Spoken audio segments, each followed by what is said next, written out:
My name is Sarah Granahan. I am the multi-language learning teacher at McDowell Intermediate High School.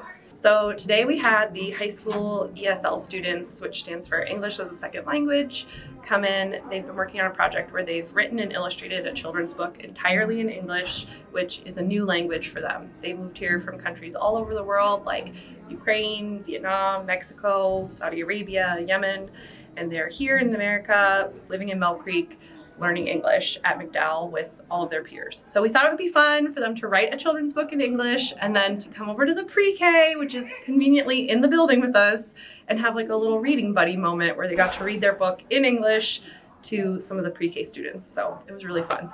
I think it's really important that we have the pre-K physically in the building with us because it's been a nice opportunity for the high school kids to interact with students that are a lot younger. It gives them a chance to show leadership skills and show some maturity. I think it's also nice for the pre-K kids because they get to interact with older students who, when you're a 4-year-old, that's like a big day. So it was really cool to specifically be able to read to pre-K.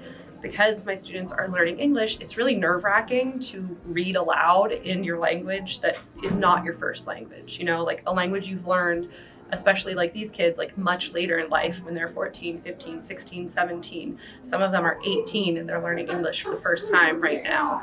If they're going to their regular academic classes like chemistry, physics, algebra, and trying to speak about those topics in English, that's very nerve-wracking and very difficult. I don't think we understand fully how difficult that can be for them. So having the pre-K kids is really nice because that's low stress. Like they're reading a children's book with them. That's English they can use. It's good practice, it's low risk, and it's also just very cute. It's really important for people to know that we do have a really thriving ESL multi-language learning program here at McDowell. We have a lot of students here now who are from other countries and are learning English for the first time here in this setting.